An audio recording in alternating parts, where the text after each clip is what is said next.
ஆமேன். தள்ளுண்டு போனவர்கள் வானத்தின் கடையாந்தரத்தில் இருந்தாலும் அவருடைய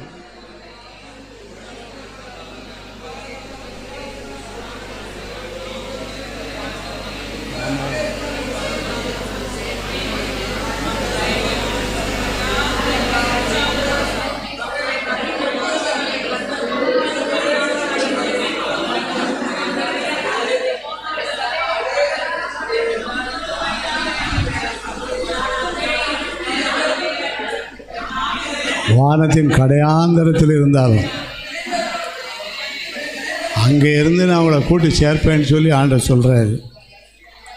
ஆண்டவரே அவங்கள நினைச்சிருவோம். ஆண்டவரே, ஒருவேளை நம்ம வீட்டில் கூட யாராவது அப்படி இருப்பாங்க, நம்முடைய சொந்த பந்தத்தில் இருப்பாங்க, நம்முடைய ஐக்கியத்தில் இருப்பாங்க, சபையில் இருப்பாங்க, ஊரில் இருப்பாங்க, உலகத்தில் இருப்பாங்க, எங்கேனாலும் இருப்பாங்க.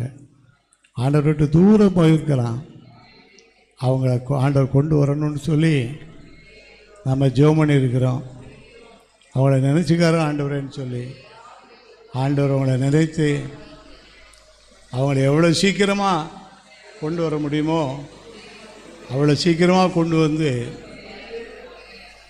பெரிய காரியங்களை செய்வார். இந்த ஜெபம் கேட்கப்பட்டதற்காக எல்லாரும் ஆண்டவருக்கு நன்றி செலுத்துவோமா? ஸ்தோத்திரம்.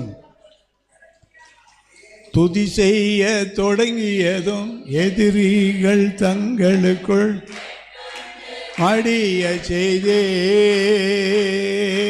துதி செய்ய தொடங்கியதும் எதிரிகள் வெட்டுண்டு மடிய செய்தேர்.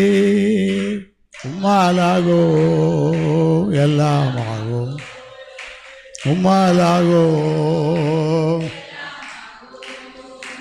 ஆகாதது எதுவும் இல்லை.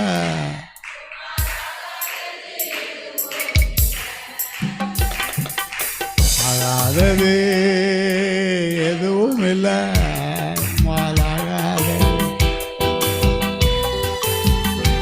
அடுத்தது ஒரு காரியமாக நம்ம ஜெபிக்கிறோம். பரிசுத்த ஆவியானவருடைய நிறைவுக்காக நம்ம எல்லாரும் என்ன செய்யணுமா? ஜெபிக்கணுமா? லூக்கா எழுதின சுவிசேஷத்தில் 12வது அதிகாரம் 12வது வசனம்.